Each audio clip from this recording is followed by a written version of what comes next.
Burnt Roti was established in 2016. It was to, I guess, fill the void of magazines at the time. So there were a couple of reasons. One, I was bored. And two, a lot of the magazines I had access to were either based around Bollywood or they were based around bridal wear.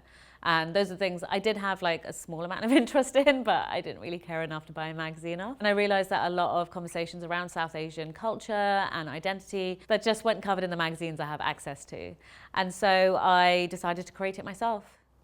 So Burnt Roti, the reason behind the name is a lot of young South Asian women are told how to cook roti when they're probably around 13, 12. And roti is like a flat bread that you eat with.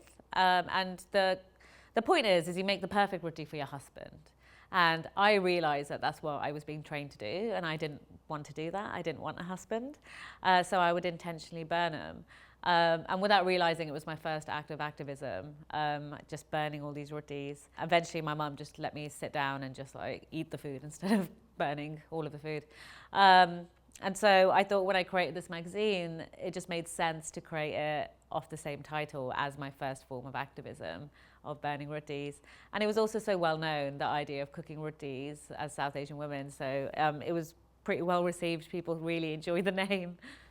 The first issue of Burnt Roti, the cover was created by an amazing artist who I reached out to with a small amount of money that I had for the issue, which I crowdfunded myself, but most of the fees went to printing. So I had a tiny bit left for the cover, but I didn't know what the cover was meant to be. I guess I hadn't thought about the cover, even though it was one of the main things to do in a magazine is do the cover. And so I reached out to this artist and I was like, look, this is the magazine, we're about this is what we do, help me. And she created this piece of artwork, which was fantastic. It was absolutely perfect because it reflected so much about South Asian people today. And it was the kind of like juxtaposition of modern technology with the phone in our hands, where like draped in a sari and with like modern patterns and textures all around us, because we are just like our culture within us, even though we are just staring at our phones constantly. The funding for Burnt Roti is pretty non-existent. It happens in pockets depending on certain projects.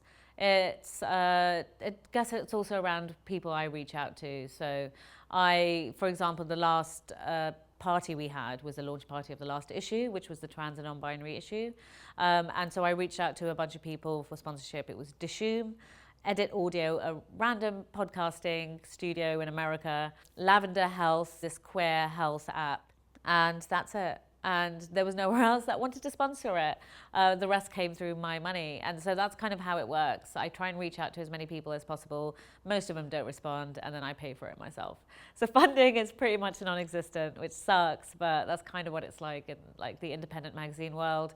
There's only so much space we're given, because if we were sponsored a lot, we'd be a lot bigger. Burnt Roti is printed at the moment once every time it's created, and the hope is to reprint all the issues that are now out of print. It's distributed online. We are looking at putting it in more bookstores and museums and schools. They're in some libraries at the moment, school libraries, but I've been very lazy essentially in putting it in bookshops and museums. So that's going to be the intention next year, is to stick it all in there.